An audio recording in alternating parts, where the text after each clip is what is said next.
Itu bahasa diplomatik. Bapak-bapak dan ibu sekalian, sekali lagi saya bersyukur kepada Allah Subhanahu wa Ta'ala, dan semuanya kita juga bersyukur bahwa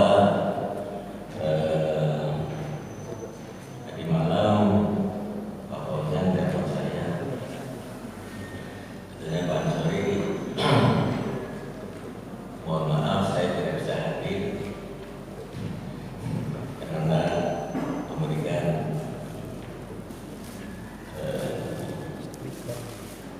ceramah di masjid yang lain. Tapi setelah selesai ceramah datang ya, saya bilang masa memberi kesana. Jadi Pak Fauzan itu satu daerah dengan saya, Brebes. Dia adalah putra kiai terkenal di daerah Brebes, namanya Kiai Pisang. Tapi waktu itu saya masih kecil, jadi cuma dengar namanya saja, tapi orangnya jadi karena masih usia SD tidak kenal. Kalau ibu saya, nenek saya itu ngaji dari mana nih? Dari Kiai Pisang, Brebes, itu tadi bapaknya Pak Fauzan. Alhamdulillah, yang kami hormati Bapak Dr. Asep Sutarman, Ketua Yayasan Masjidul Jihad, dan pembina Bapak Buya Abdul Ghafar Rusdan dan Prof. Haji Zainal Arifin, yang beliau adalah pengurus dan pembina Yayasan Masjid Nurul Jihad. Dan saya selaku ketua sehari-hari di masjid ini, alhamdulillah sejak corona sampai pasca corona, jadi sudah hampir 4 tahun berada pada posisi pengurus DKM. Tahun yang lalu juga hadir pengurus Masjid Ulama Ciledug bersama-sama dengan kita di sini dalam rangka pengajian rutin, dan kami mendapatkan kesempatan untuk menjadi tuan rumah.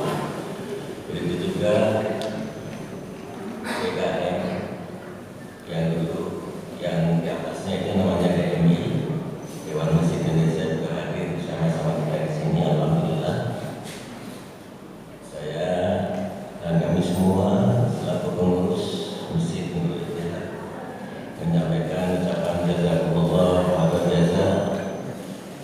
Bapak-bapak sekalian berkenan untuk sholat subuh berjamaah pada kesempatan yang berbahagia ini, di mana di awal bulan Rabiul Awal 1445 Hijriah ini kita mengawali untuk silaturahmi forum komunikasi Masjid dan Mushola Ciledug. Alhamdulillah.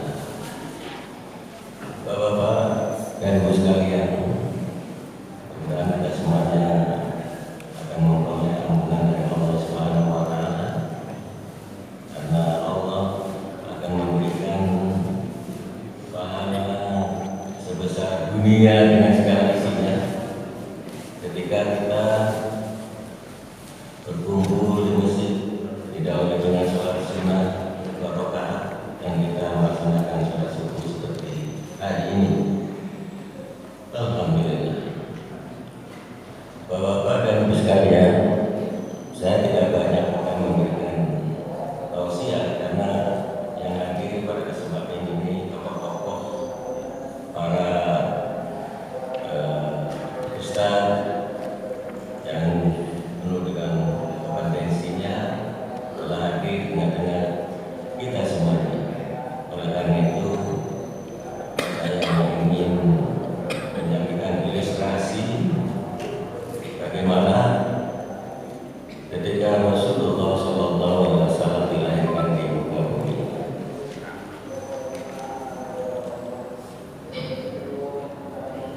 Yang pertama, sebelum Allah menciptakan makhluknya di dunia ini, maka Allah telah menciptakan Nur Muhammad, dan selanjutnya beliau menjadi Nabi dan Rasulullah SAW. Tentu begitu bahagianya kita menjadi umat Rasulullah SAW, karena kita insya Allah bagi orang-orang yang beriman dan mengikuti ajaran Rasulullah SAW akan memperoleh syafaatul uzma nanti di akhir. Ya, karena itu insya Allah kegiatan-kegiatan syiar-syiar Islam akan berada di saat dunia ini dengan berbagai dinamika dan juga kekuatan umat Islam dan kekuatan lainnya yang begitu sangat luar biasa, begitu sangat kompetitif dunia sekarang ini, begitu sangat ganasnya situasi dan kondisi saat ini. Tentu kita memahami keadaan dunia saat ini yang begitu sangat satu pihak, kita juga tersisih pada kondisi umat Islam dunia ini sekitar 2 miliar, tapi tidak lain ada sekitar 5 miliar. Dari segi jumlah kita ini berada pada posisi mungkin sedikit, karena penduduk dunia ini diperkirakan sekitar 7 miliar. Seusia dengan umur dunia ini, bahwa kita 7 miliar, Ustaz. Isinya 7 miliar juga. Kalau satu ketika dunia ini diisi dengan lebih daripada itu, maka akan terjadi gejolak manusia yang begitu sangat luar biasa, dan itu sudah diantisipasi oleh sebuah ayat Al-Quran dalam surat Al-Baqarah ayat 30. A'udzu billahi minasyaitonir rajim. Bismillahirrahmanirrahim. Wa idz qala rabbuka lil malaikati inni ja'ilun fil ardi khalifah. Qalu ataj'alu fiha may yufsidu fiha wa yasfiku dima'a wa nahnu nusabbihu bihamdika wa nuqaddisu lak. Qala inni a'lamu ma la ta'lamun. Prediksi kejadiannya terhadap manusia adalah ketika Allah berdialog dengan mereka. Wa idz qala rabbuka lil malaikati inni ja'ilun fil ardi khalifah. Kata Allah pada malaikat, aku akan menciptakan ja'ilun fil ardi, di muka bumi ini khalifah, manusia, pemimpin wakil Tuhan di muka bumi.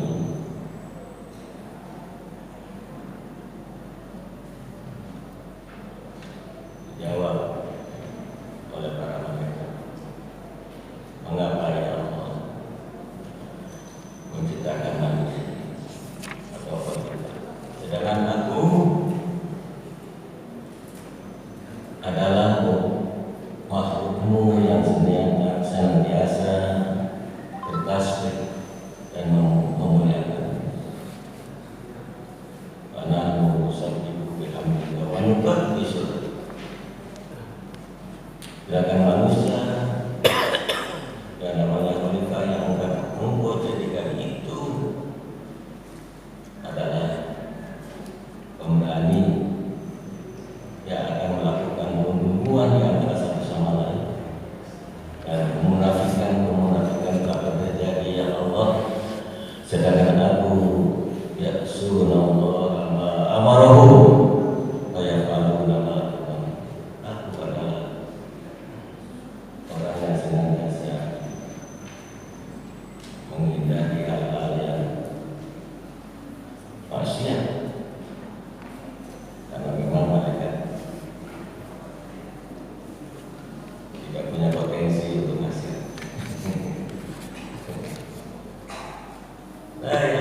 sesungguhnya aku lebih tahu apa yang engkau ketahui.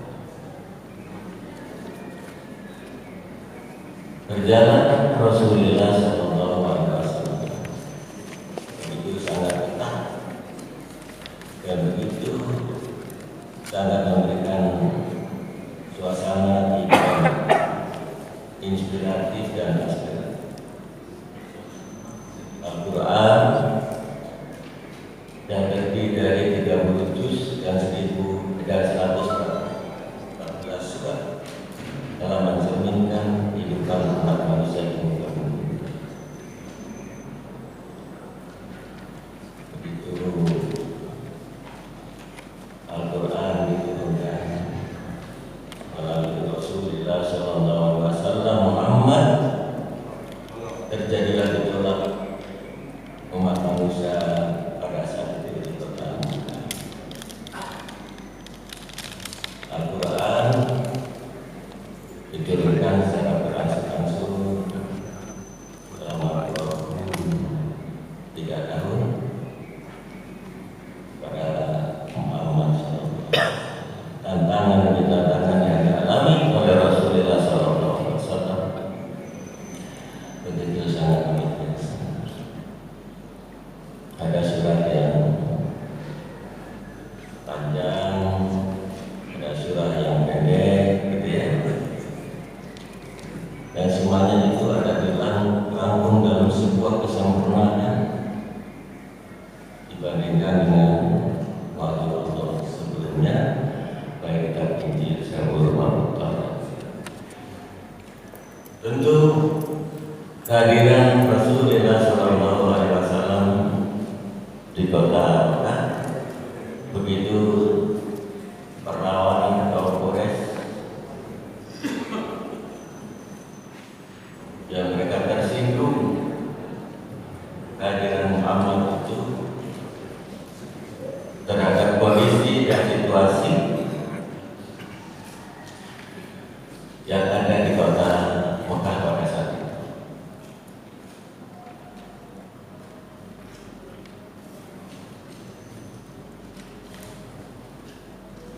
Kota Mekah pada saat itu dengan hiruk-pikuknya, kebanggaan yang dimiliki oleh mereka itu, datanglah Muhammad tampil sebagai anak muda untuk menyampaikan wahyu Allah Subhanahu wa Ta'ala. Kehadiran mereka tentu tidak disukai. Kehadiran beliau tentu tidak disukai oleh mereka. Mereka sudah begitu sangat luar biasa bencinya kepada Rasulullah SAW. Dinyatakan sebagai pembawa misi-misi baru, membawa pesan-pesan yang berbeda dengan pesan-pesan mereka yang selama ini mereka lakukan. Oleh karena itu, kebodohan yang terjadi pada saat itu terhadap kondisi dan situasi yang disebut dengan jahiliyah. Apakah itu jahiliyah? Dan bapak-bapak dan ibu juga sudah paham apa itu jahiliyah. Kebodohan.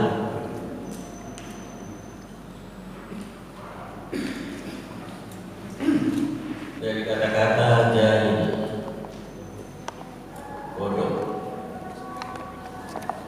Jahiliyah adalah sebuah komunitas kebodohan yang ada pada saat Rasulullah SAW datang, Muhammad SAW. Tantangan demi tantangan yang dialami oleh Rasulullah SAW itu sangat luar biasa. Begitu bencinya mereka bertemu dengan Rasulullah SAW. Karena mereka sudah begitu sangat kuatnya untuk mendewa-dewakan aturan-aturan maupun tradisi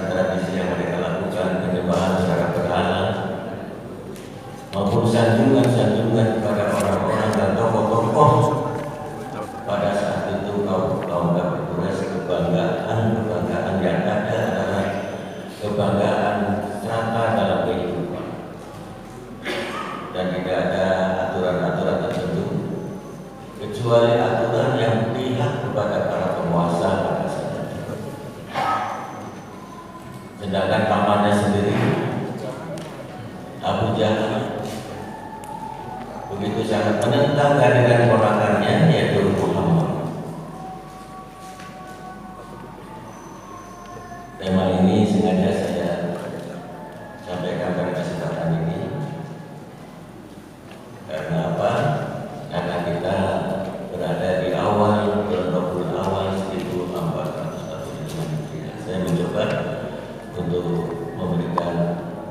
mengingatkan kembali kondisi dan situasi pada saat itu yang digambarkan oleh sebuah sejarah Rasulullah Muhammad dilahirkan pada tahun gajah dan situasi kondisi pada saat itu zaman jahiliyah. Bapak dan Ibu sekalian, untuk mempersingkat waktu pada kesempatan yang berbahagia ini, orang-orang jahiliyah pada saat itu menurut klasifikasi dalam Al-Quran itu paling tidak ada 4 tipe jahiliyah pada saat itu. Tipe jahiliyah pada saat itu, kebodohan yang mereka lakukan adalah sesembahan terhadap benda-benda tertentu. Sepertinya benda itu memberikan magic tertentu terhadap situasi kebanggaan dan juga kehormatan mereka. Samping itu mereka sangat mendewa-dewakan dirinya sebagai penguasa, dan itu adalah kehormatan yang disebutkan dalam Al-Quran sebagai donnal jahiliyah. Disebutkan dalam surat Al-Imran ayat 154. Di situ ada ayat berkaitan dengan bagaimana jahiliyah pada saat itu dengan perang ini, yang disebut dengan donnal jahiliyah. Yang kedua, Fahum al-jahiliyah. Fahum al-jahiliyah. Yang ketiga, Tabarruj al-jahiliyah. Kemudian yang keempat, Hamiyah al-jahiliyah. Jadi 4 tipe jahiliyah pada saat itu.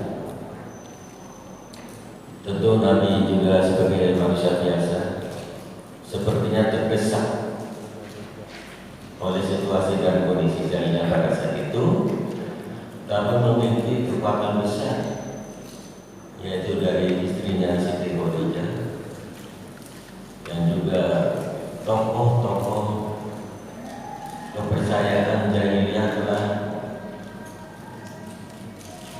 mengikuti apa yang Muhammad Rasulullah sampaikan pada saat itu. Itulah pilar-pilar utama seperti Abu Bakar Siddiq, Umar bin Khattab, Utsman bin Affan, Ali bin Abi Thalib, dan pamannya sendiri Abu Thalib. Sedangkan Abu Jahal dan Abu Lahab sama sekali dia tidak menghiraukan apa yang disampaikan oleh Rasul Muhammad, tapi justru menentang, walaupun pamannya juga.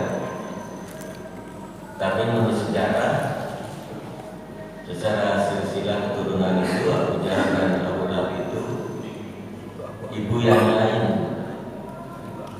Artinya Abdul Muthalib itu kakeknya itu punya istri lebih dari 1. Antara Abu Jahal dengan Abu Lahab, Abdullah bapak ayahnya Nabi dan Abu Thalib itu beda ibunya. Jadi sepertinya itu ada semacam persaingan dalam sebuah keluarga karena beda ibu. Bapaknya sama, yaitu Abdul Muthalib.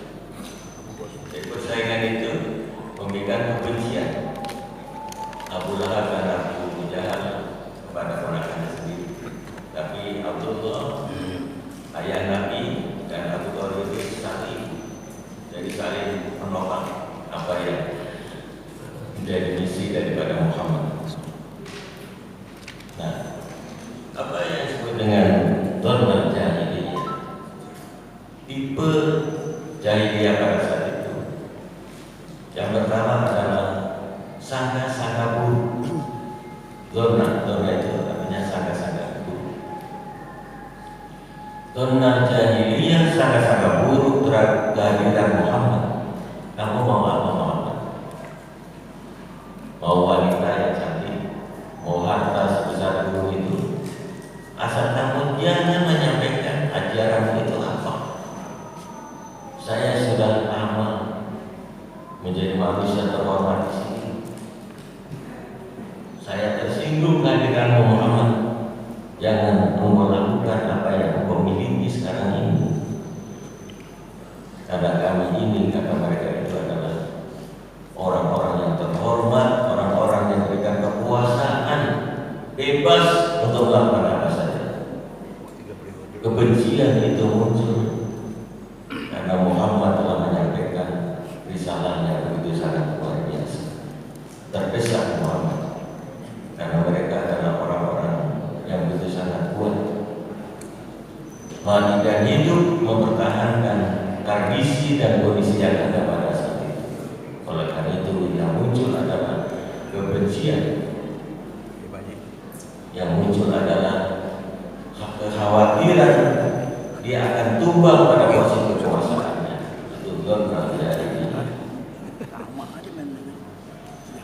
Yang kedua, bahukmal jahiliyah. Bahukmal jahiliyah ini adalah aturan-aturan yang ada dari sebuah komunitas jahiliyah itu senantiasa berpihak pada kekuasaan. Jadi kalau ada peraturan-peraturan gabungan telah disepakati oleh mereka-mereka itu, tapi kalau pada gilirannya nanti tidak berpihak pada kekuasaan, maka peraturan itu dirombak seketika. Peraturan itu dirombak seketika, yang penting berpihak pada kekuasaan. Luar biasa. Bahukmal jahiliyah.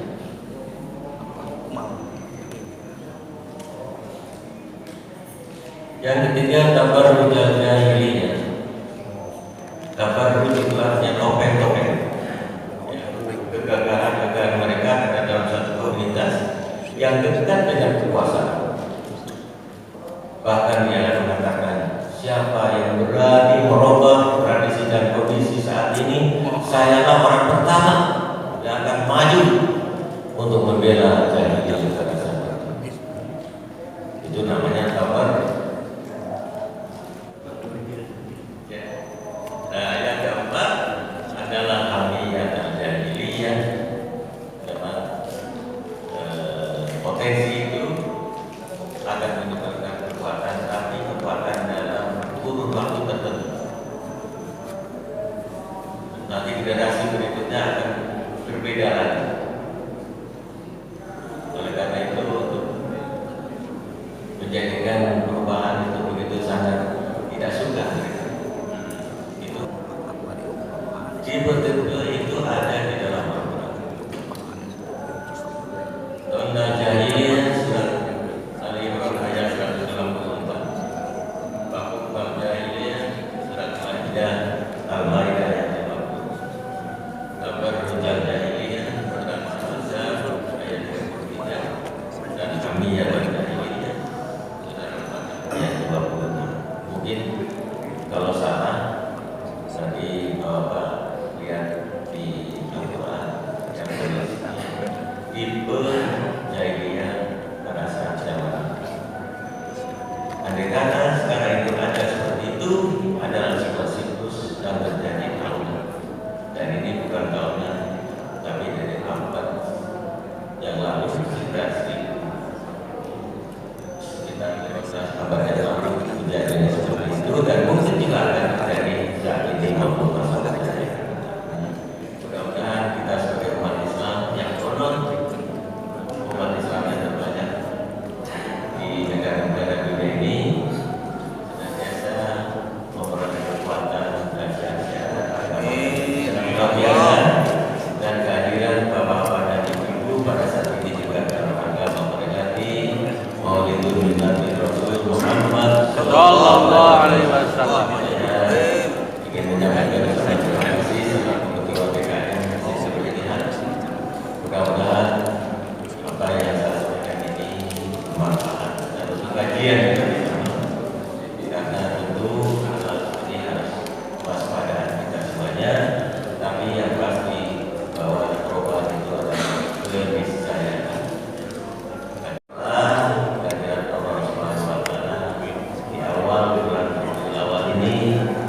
Allah